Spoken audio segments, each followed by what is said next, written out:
gentlemen, we now begin panel 5, exploring how the convergence of green, blue, and creative economies can unlock new pathways for sustainable growth. We will start with a recorded keynote statement by His Excellency Dr. Terry Tamminen, President of Al-Tasib. Next, we would like to invite our moderator and panelists to the stage. Mr. Afif Barhoumi, Investment Promotion Expert, UNIDO ITPO Bahrain. Joining him on stage, Mr. Paolo Montemuro, Co-founder and Director, Matera Hub. Professor Ibrahim Al-Dukhayri, Secretary General, Arab Organization for Agricultural Development. Ms. Noura Jamshir, CEO of Donut. Dr. Jamila At-Tannaz, serial entrepreneur, investor, and plastic surgeon. Ms. Tamara Hostal, founder and CEO, Esmod French Fashion Institute, France. They want me to moderate a session on tri-economy, which is green, blue, and orange. And I'm not an expert neither in the orange, nor the green, nor the blue. But I like blue, and as I can see, I'm wearing blue. I will do my best, hopefully, to have something informative, beneficiary, because when we started thinking about the tri-economy, we didn't know what do we want to do. But we said we can find a common area between the creative orange economy. We can find something on the blue economy that is also creative, and then something on the green, which is also creative. And as you know, we ran the Creative Orange Economy Global Call 2025, and I was handling the eco-friendly production. One of the applicants, I don't know if he's here in the room, they do sea cleaning. So they go on the shores I don't remember in which country, in Africa, they clean the shores, okay? And then there is a lot of, plastics, a lot of steel, a lot of wood, and so forth. So what they do with this garbage, they make small animals, small turtles, small lizards, and so forth. And then they stick a magnet, and it becomes a fridge magnet. So this is one of the things that, we find very interesting. I know of an entrepreneur from the Creative Business Network who, from banana leaves and banana skin, is making hair. And she's making, threads. So these threads, with time, could become the surgical raw material for Dr. Jamila, who does plastic surgery and so forth. So I don't want to take too much time. Those who know me well know I talk too much, and I can take over the whole panel. But I want to ask the media people to show a film from Dr. Terry Tamminen. Dr. Terry Tamminen is the senior advisor to the Leonardo DiCaprio Foundation. Everybody knows Titanic film.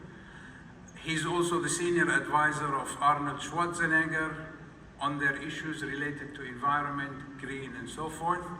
Terry has established, he's the CEO of Al-Tasib, which is an incubator that mainly focuses on blue economy in Los Angeles. So, Ihab, can you please play Mr. Terry's intervention?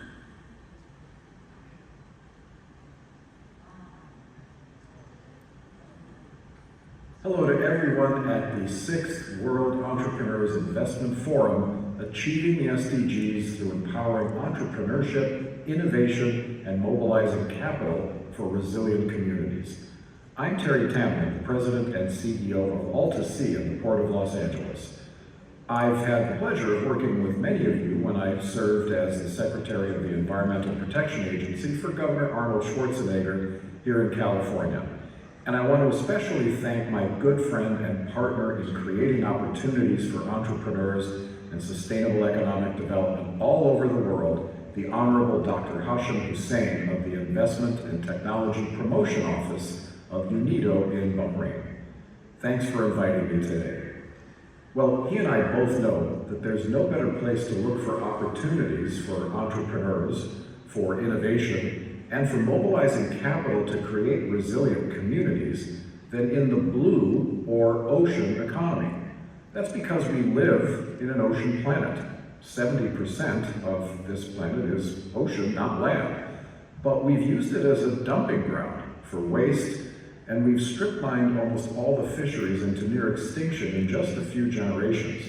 And up to half of the excess CO2 pumped into the air by our tailpipes and smokestacks has been absorbed by the ocean, turning it more acidic.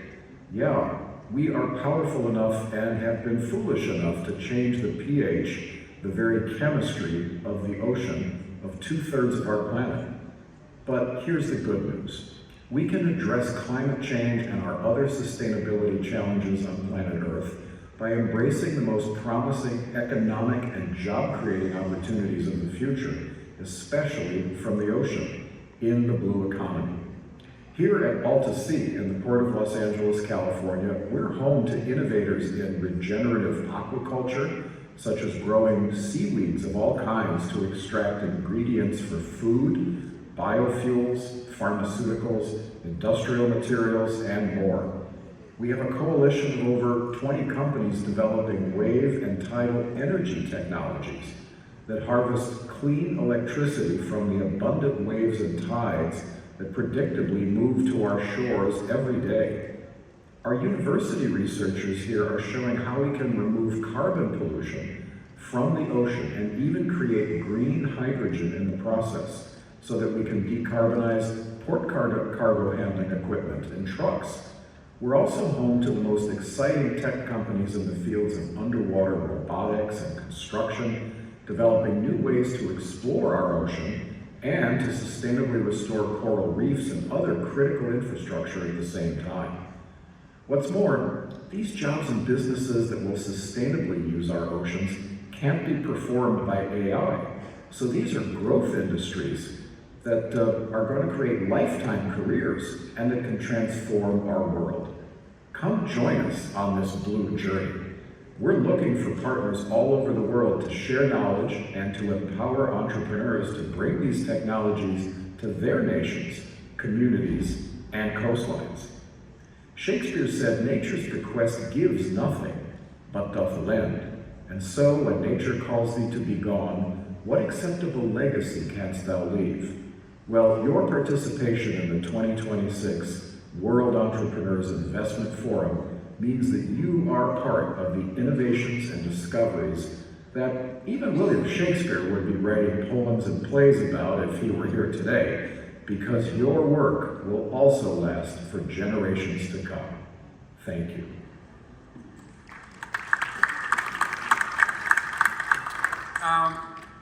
Today we are an Entrepreneurs Investment Forum, okay? And we know entrepreneurs, investors will not put money unless there's a profit coming out of it. I did a quick research last night. Thank you, Copilot, for that, so I can appear as if I'm very knowledgeable on the topic. And I will give you 3 figures. On the green economy, $7.9 trillion is the global market value as of Q1 of 2025. This is the green economy. On the blue economy, it is projected that $3 trillion will be reached by this economy in 2030. And on the orange economy, it generates $2.3 trillion in global industry, whether is it a creative orange economy product or a creative orange economy service. So I will start with Ms. Noura Jamshir. She's the CEO of DANAT. Those of you who don't know DANAT is the national agency which overlooks pearls and ensures that if you buy a pearl in Bahrain, it is a Bahraini pearl. Pearls come from the sea, so we are in the blue, and then the pearls come out, and then they become orange economy. And this is where we guys pay by credit cards. Ms. Noura, go ahead, please. Give us your thoughts and ideas. First of all, I wanted to thank you, Nido, for organizing this amazing forum, which I've had the pleasure of this is my second participation. Dr. Afif, again, it's a pleasure that you're hosting this panel. And you're talking about something that is dear to my heart, because the blue economy is essential to Danat's existence. So the Bahrain Institute for Pearls and Gemstones was established in 2017 as initiative of the government of Bahrain national plan to revive the pearl sector. And the reason why is because Bahrain's economy for thousands of years was correlated or is dependent on natural pearls. Now, just like you said, natural pearls come in from the ocean, and we are an island economy, and hence the health of the ocean is critical to Bahrain and to Danat. Let me give you a brief about what we do at Danat to further this, and then how Danat plays in the international economy. First of all, at Danat, we've dedicated resources towards studying the impact of climate change on the health of the oceans. So we have a team of researchers that on an annual basis study the state of the pearl beds around Bahrain, and they monitor things such as ocean acidity, the health of the pearl oysters, the yield of the pearl beds. So we keep track of the impact of the environment on our ecosystem here in Bahrain. And in 2025 as well, we launched in association with the Arabian Gulf University the first ever research towards calculating the carbon sequestration rate of Bahrain's pearl oyster beds. We know that oyster beds act as carbon sinks, but we want to calculate that. We want to know how much, we want to quantify that impact. And this is the reason why we've been participating in this initiative with AGU. And again, the key here is that we don't want, we know that sustainability has always been associated with philanthropy, but that's not really the case. Sustainability, we talk about business resilience. It just happens to be that the current scenario of business sustainability is associated with climate, but it's important for businesses to know that it's not only about SDGs, it's actually about our business resilience and about our ability to meet future consumer needs. Today, consumers, the future buyers are being educated in schools about environment and about the impact of the environment. We're actually seeing new buyers of jewelry asking, how sustainable is this product? This is, sustainability is no longer a good to have. It's an essential ingredient of all businesses. And this is why at Danat we are taking part in various initiatives, why we're doing a lot of research, and we're taking initiatives such as the Watch and Jewelry Initiative 2030, that is established by the Watch and Jewelry Initiative to equip businesses in the luxury market on how to be able to meet the future needs and wants of consumers. I don't know how much time I have, but I can get more into that. No, sure. And what I take from you is the issue of sustainability. And this is key. And this falls in line with what Terry was saying about the pH of the sea, which means the higher the pH, the more issues you will face. And you correct me if I'm wrong, the quality of Bahraini pearls is because Bahrain in Arabic means two seas. Because, you correct me if I'm wrong, you're Bahraini, I'm not. Bahrain, you have the sea and then you have fresh water springs that come from beneath. Correct. So this quality of water is very unique, and this is what makes these unique pearls. So accordingly, once your pH is high, you destroy the water springs, then the quality of the pearls will not be there. And this is why, you know, through Danat and Bahrain, this is something unnegotiable, you know? Correct. In a country like Bahrain, correct? Correct. And by the way, Danat, they have a stand outside. So ladies, you can freely go by yourselves and buy whatever you want, okay?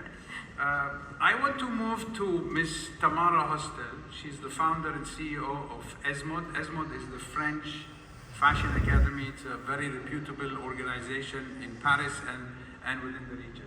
Ms. Tamara, fashion and textile creates a lot of pollution, and this is something we know. Can you please go ahead and give us your thoughts on that? Thank you. Thank you very much, Dr. Afif. We talk always about fashion and pollution, which is true. Today, a lot of research and scientists are actually working on improving that, and this is why the textile industry is going towards natural fibers and developing natural and fibers who can be more sustainable. Sustainability is now in the heart of fashion, and many brands are using the sustainable textile, fibers, fabrics to improve this terrible conclusion. This is the reason why we are part of the green economy, but also the orange economy, because we are participating not only to natural fibers, but also the fashion industry is using a lot of plastic, as you were mentioning before. That there are some projects and some new technologies who are cleaning the seas and the oceans. And the fashion industry is using a lot all this garbage coming from the sea in order to create garments, special clothes, and special fibers again. There is a huge future and a great future for fashion industry to consider and to take it in consideration the planet and the future of what we will wear. And at Esmod we have a specific programs teaching the student, teaching the designer, teaching everybody how important it is to respect the environment. And this is part of a creative program that we are proud to include this research, and also to open the mind of all the designers who are going on this market. Thank you. Let me move to Dr. Jamila. Jamila is, Dr. Jamila is a plastic surgeon. She's a serial entrepreneur.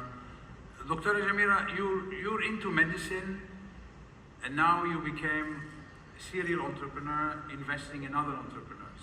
So how did this happen? Thank you so much for this question. First, I will allow me to thank the Kingdom of Bahrain for hosting this outstanding forum. Thank you for UNIDO Bahrain for allowing me to be here, especially Dr. Hashim and Dr. Afif. So for your question, it's I'm a plastic surgeon, and it happens in the operating room. And my work, precision is something very important, and was focused more on precision and our outcome and anatomy. And I've seen the result of my work as a plastic surgeon. I changed lives, women's lives, and even all my patients' lives.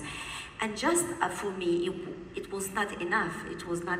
So at the point I went to extend my knowledge, my impact, and if I could even change one life at a time, even if I'm working every day and having operating every day, or I could share my knowledge to other doctors, and that's how I can multiply my impact.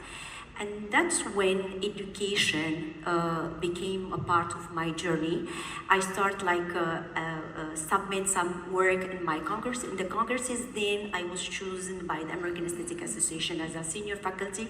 I was teaching doctors for the American Aesthetic Association since 2015 till 2022. And in 2023, I started my own academy with one of my friends, and I started teaching doctor. Now I have trained more than 1,000 doctors, and I'm very proud because teaching doctor allowed me to expand the care beyond my own hand, and this was maybe the first step, let's say, outside the traditional medicine without even leaving my own its values, the medical values. And after that, you know, by chance, I was involved in AI project, in a holographic project, because I was chosen as a scientist to be involved to choose, to improve the face of Abdel Halim Hafid. You know that because we are hosting soon in Casablanca on April 10 big show event for Abdel Halim Hafid. I was chosen as a plastic surgeon to develop by the engineer, to assist the engineer to develop a real or authentic face of Abdel Halim Hafid, and that's how it started. And I became an investor because I've seen the potential of this project, and I was not a passive investor but active investor. And that's how sometimes people ask me how did you get in the technology, but this is how it started. And after that, this is how I discovered the power of technology and innovation and creativity, because even now this company, this AI company that I'm I'm a chairman also. It's helped me to develop even my education, the educational career, because now I'm including the AI and avatars in my in the academy, so that can allow me to teach even more doctors. You know, when we developed courses, we do it. I do it in Italy in a lab for cadaver. I do it in Turkey. I do it even in Morocco. But for doing that, doctors to attend, doctors should leave their practice. They leave it and they come. Now we do AI learning and interactive. We are now developing the avatar. By the way, we developed the first human avatar for the biggest telecom company, Morocco Telecom in Africa, and we're honored to be the company beyond this. And that's how connecting different sectors like AI, creativity, science, medical health, I improved my income, I improved my activity, and I growth. I didn't see myself by connecting all the sectors that I dilute my identity. In fact, I straighten it. Yeah. Thank you.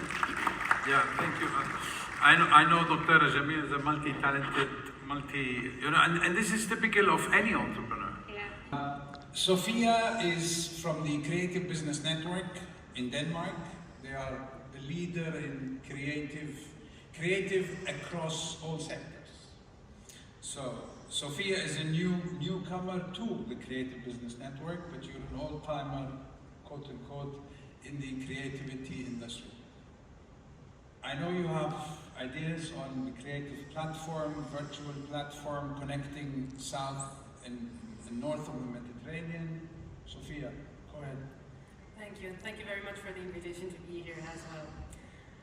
Well, I'd like to say that I've worked across sectors. I've worked in health, I've worked in sports, and luckily I'm now in the creative and cultural industries. And each sector has their own needs, their own specificities.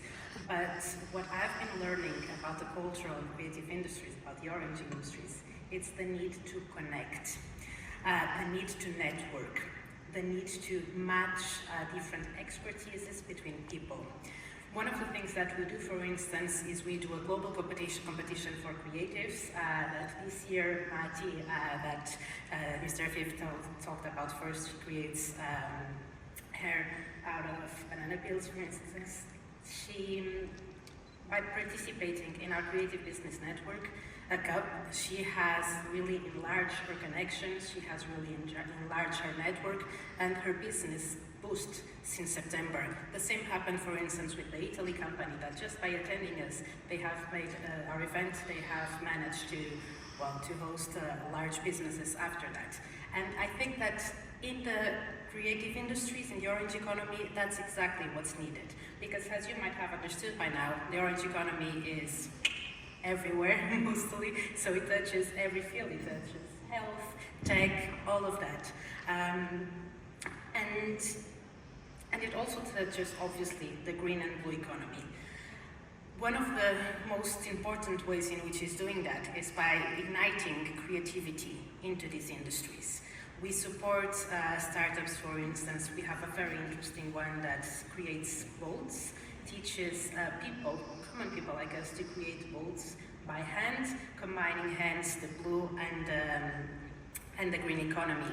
And we have supported them to upscale their knowledge to the digital platform, so that basically now anybody can join their course and can do this.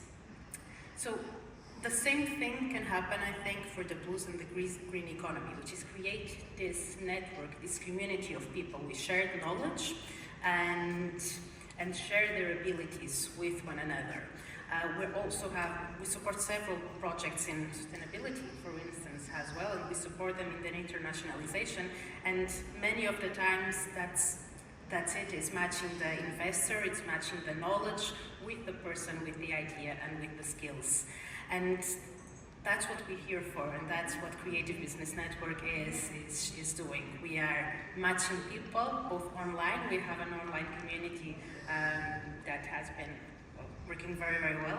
And we also have physical events, and we support entrepreneurs and creatives from every area doing it. So I think that's it. The future for this tri-economy is about matching the people with the different skills and knowledges. And that's it. Thank you, Sofia. Paolo is he's the founder of the Matera Hub. Those of you who don't know what Matera stands for, Matera is a city in Italy, in the southern part of Italy, that I have visited so many times. Dr. Hashim has visited so many times. Many of you who work with us on a regular basis know Matera very well. Paolo, in the Matera Hub, you're the founder, and you work a lot with creative entrepreneurs. What do you do there? You know, what kind of things do you provide these entrepreneurs? Thank you. Thank you, and of course, I reiterate, thank you for inviting me here, and of course for allowing me to be in your beautiful country for the first time. Indeed, Matera as a city is, you might Google it, is a very unique city, and this is not because I'm from there. It's a UNESCO World Heritage. It has been European Capital of Culture in 2019. This year is the Euromed Capital of Culture and Dialogue, so it has also a very important role in connecting the Mediterranean dimension, and I would enlarge the Mediterranean to the dialogue between Europe and Arab countries. At Matera Hub, we understood that it was important to try and valorize culture, creativity, cultural heritage as a tool to foster local development, especially being in the south of Italy, that you might know it's one of the less developed areas of our beautiful country. And valorizing culture, valorizing creativity, it was not, as it has been correctly said before, just moving ourselves in the field of philanthropy, in the field of the social domain, but very much in the field of economy, business, startup, innovation. Because I really, when I was reading the topic of our conversation, I really liked this idea of the tree economy. I really liked what, your idea to have a program that could break the silos. We are in the creative sector very much fighting to break the silos between the sectors in the creative and cultural sectors. But as Sophia was saying, and the experiences of the other guests is proving, creativity can really act as an innovation element in different other sectors, can act as the engine to foster something that could connect health with the needs of a wider community, the valorization of unique things like pearls with the concept of sustainability. Of course, fashion is a very important example, and of course in Italy and France very, very much. It is something that relates to the cultural heritage, but it's more and more having an impact on the way we want to see the dialogue with the environment, and how we want also to reflect on the topic of circularity. So green, orange, blue, I think what we are really trying to do is to act as facilitator on this cross-fertilization concept. We are lucky because in the last, let's say, 7 years at European level there has been a flagship policy to sustain this. You might be aware of that in the framework of the new European Bauhaus. The European Commission has invested money in order to place creative and cultural sector as the facilitator of a new movement that would bring sustainability, accessibility, would reflect on how design, architecture, fashion, audiovisual, you name it, all the sectors in the wider orange economy could play a role to make the life of every European citizen better, reflecting on different topics like how we are living our spaces, how we are living the relationship with the environment, how we act to foster social inclusion. And again, we are not doing philanthropy. It is all about saving money. It is all about activating in a very fast way processes of innovation, because you know the entrepreneurs in the room, they know how fast the world is evolving. There was mentioning the AI. AI has a huge impact on all the businesses in the creative sector as well, because it is transforming the way the creative and cultural sector are producing their product or services. It is transforming the way the audience is taking advantage of the product. So what we are trying to do from Matera, but more and more in Europe and globally, thanks to opportunities like this one, is to try and facilitate the dialogue. First of all, I really liked what Sophia said. We need to network because we have a strong capacity to create bridges, but then also support the sector to develop those competencies. And being connected with the previous panel, I think that in these skills and education have a very important role, because the more we are able to train the future generation of entrepreneurs into not really what is new today, but how to learn what will be new in the future, that is very key and important. No. Thank you, Paolo. Paolo, you forgot to say that Matera is the 2026 capital of culture. For the Mediterranean, yeah. Yes. Ms. Tamara, Paolo was talking about AI, okay? And I know now in 2 minutes, even in few seconds, you can say, draw me a picture of someone or something. So where are the fashion designers' creativity going? You can simply draw anything now. You can just simply give the AI some ideas, and then you will have something. So, you know, in fashion, what's happening? That's a very good question. It's a good question. I cannot really answer, but because we have to follow the flow, the economical flow, which is actually coming all around us, so we have to deal with. In terms of fashion, we, as Esmod in Dubai, we continue to teach the classic methodology, because our main concern is to emphasize the creativity of our students. They enter with us as a student, they exit as designers and creators. and it's extremely important to shape them in a way that they will create their signature, and this is how they will be recognized. Then we can consider AI, which is a great support, can be a great support as soon as we know the limit of it. That this is a personal matter of everybody. And I will say this is out of our subject, because in all domains you can ask the AI to do the job for you. We teach them the limit of that, we show them the consequences, and then the worldwide economy will do the rest. For us, we continue, and this is extremely important because AI will not do it. We support all the creators. We want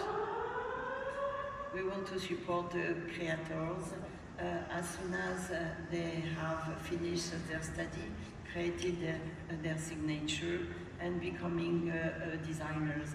This is today really the lack of for them to be supported and to be recognized worldwide. We need to think about them. We need to support to create kind of residency, for example, helping them to go into production, helping them to have a space and to recognize, and also we need absolutely to gather all of them, like maybe under a special flag, and all of them, they are considered today AI as why not help.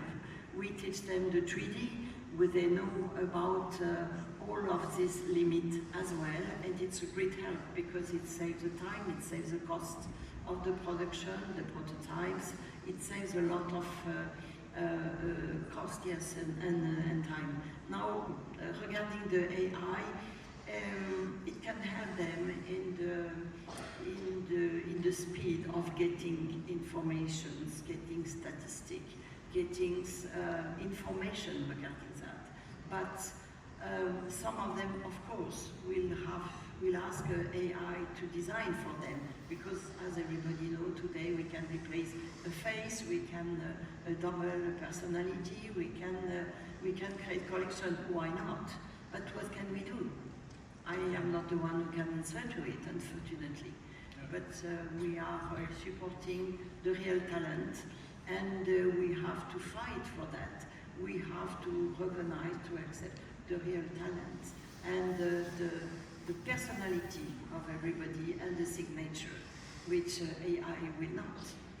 I hope that maybe tomorrow we will have a robot instead of a No, absolutely, because AI is cross-cutting all over the place. Yeah, so we have to accept it as is. Now I would like to give each one 2 to 3 minutes to say whatever you want to say. But I want you to give us some advice, because in the room I know entrepreneurs, and let me tell you, the people in the room are physical, we are also streaming, so people are also watching you outside. So just to give entrepreneurs who intend to start businesses in these 3 fields or any field, what advice would you give them? And then feel free. So we'll start with our friend from the Arab Organization for Agriculture and Development. Thank you. In fact, I would tell my colleagues, friends, startups and innovation, it's the key solution to develop our economies in Arab countries.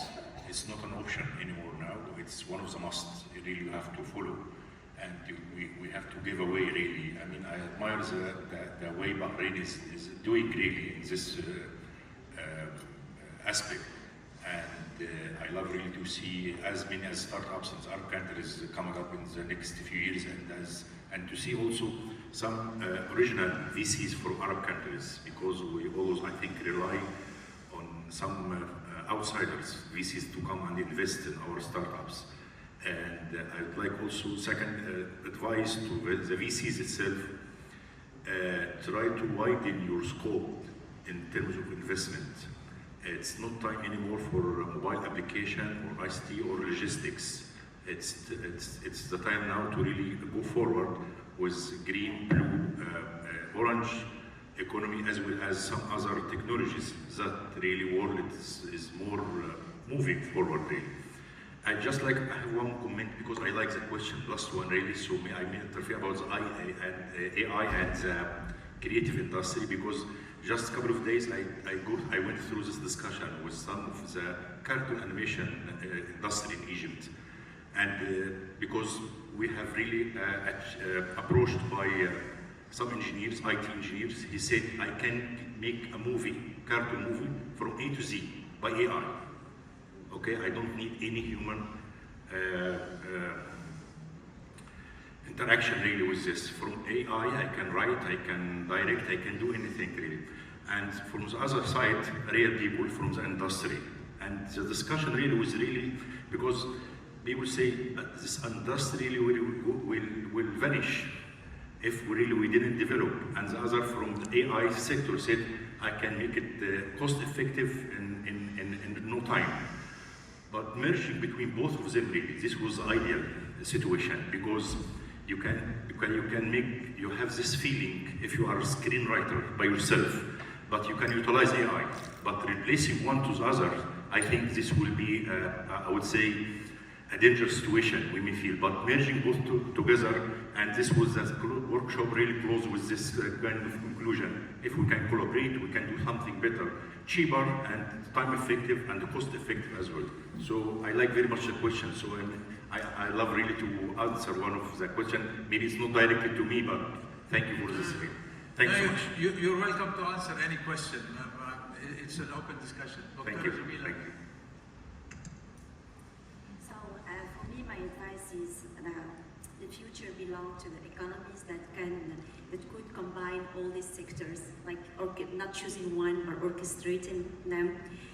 This is very important. And the second, AI and technology are a fact, so we cannot deny this.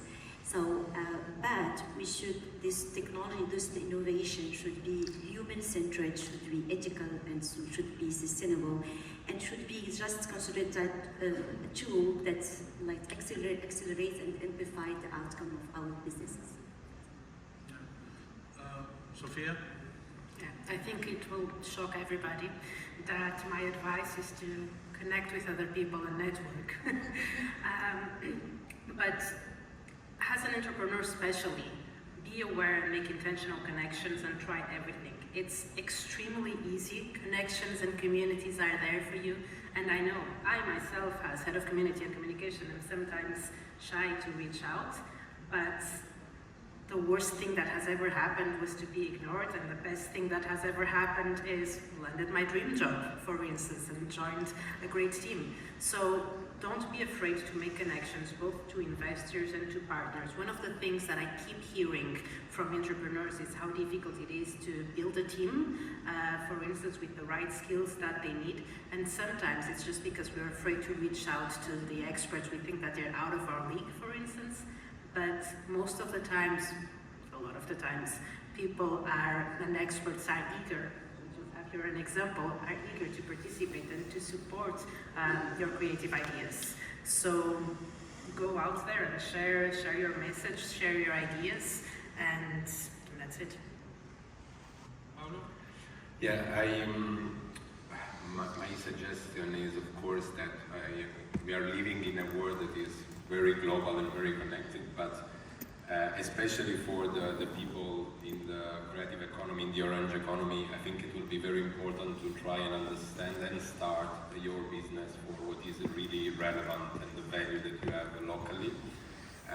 So try to valorize what is the unique resources that you see around you, the heritage that you have in your region, your country, and then of course, then slowly but constantly grow in the global dynamic and in the global market, because of course you can start very small, but this is a very fast world, and economy is really running trends and phenomena. So the real value are in the things that you can develop for your community, and that kind of value that we have been discussing, it's even more important if you develop from where you are. Thank you. Ms. Noura? I'm going to start by just reminding everyone in the room, in the 1990s, the fashion industry was faced with a controversial issue, which is basically the use of fur, and that kind of, unfortunately, because some ignored that threat, that basically threatened their existence in the industry. Today we're talking about the three pillars, orange, green, and blue. Businesses can no longer ignore the impact of the green economy, or they can't ignore the green impact and the blue impact. Because again, we live in a society that understands businesses have an impact on the environment. Green by itself is not going to solve the climate issue. You need to activate the blue. Just to give you a quick, if the world comes to a halt and halts all carbon emission, we will still have the climate problem. We need to activate nature. We need to activate the oceans in order to pull back the carbon that is in the atmosphere. And this is, I believe, where the orange economy can play a critical role. There are a lot of initiatives out there that need to be activated, and I'm really a strong believer in the orange economy's ability to activate the blue pillar. Thank you. Ms. Tamara? I totally agree, as I said before. My concern, of course, is to talk about fashion, because fashion is a great provider of employment today. It's a great industry where everybody, I mean, many sectors are concerned. If we go from the creation, the communication, the marketing, the production, the sustainability, the new technology, the 3D, and the list is very long. So today, fashion is generated by designer, creators, and we need to help them, to support them as entrepreneurs. And it was a pleasure really today to hear how we can do that, to support and to open the door of the industry, the door also of the success. And this is why also the green economy, the orange economy, the blue economy is also part of fashion. Today we have seen in some sectors middle markets going a little bit to disappear for many economical reasons. This is why I, since a long time, say this is the good time for the creators to come with their signature and to show them another idea of fashion, another style, but where only the creativity will have a place. We have developed here in Bahrain a specific program to emphasize and to highlight the creativity of many designers of here of Bahrain, and it's really a great success because creativity is the engine of fashion. And I want to add it as an entrepreneurs, their concern is your concern. So I'm very happy to witness that we have to consider fashion on a daily basis as a good friend and a great success. Yeah, absolutely. Thank you, Tamara. And once again, would like to thank the panelists who know more about the topic than I do, honestly. But I've taken a few, just a few points that I heard more than once. This is not philanthropy. This is money-making, profit-making initiatives, 1. 2, green, blue, and orange, there should be a balance that the entrepreneurs should play around it. government policies and so forth. And that, sustainability leads to resilience. And without that, things will not happen. And when it comes to the AI, we have to tango with it. And this is something that, we have to face and we see it every single day, and we have to adopt to it and then utilize it to the best of the sector that we're in, or to the best of the business that we are in. Once again, thank you very much for being very patient, and then I'm stopping you from having lunch, so it is difficult. Thank you once again. I need the photographer. Can you please, we need a photo with the panelists, please.